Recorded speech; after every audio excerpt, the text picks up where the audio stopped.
Today, the Constitutional Bench of the Supreme Court upheld the 103rd Amendment to the Constitution, which provides a 10% reservation for the economically weaker section in educational institutions and government jobs. The judgment comes as a win for the government. But how did it come about? This is Abhipsa Mohanty, and in today's episode of Straight Up by edX Live, we will look at these details.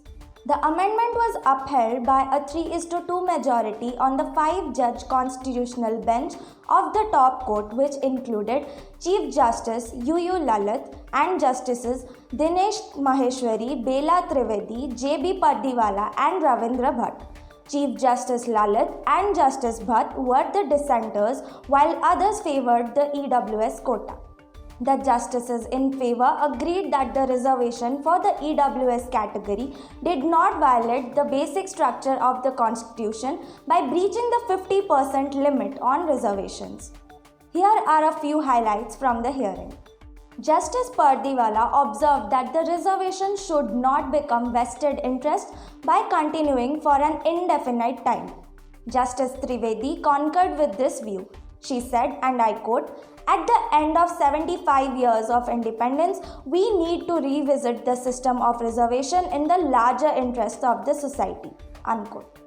Nonetheless, Justice Bhatt, disagreeing with this opinion, stated that though the EWS quota was not violative itself, it was against the Equality Code.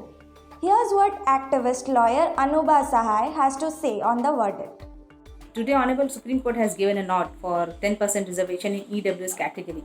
It's a very welcome move because now students from poor background from EWS category will be able to afford education in colleges. In fact, now education is becoming unaffordable for students from poor background from KG to PG. So I think the reservation should purely be based on your economic status so that children from a poor background will be able to afford education from KG to PG. With that, we end today's episode. See you tomorrow with more education related updates. Do like, share and subscribe to our channel, and don't forget to mask up and stay safe.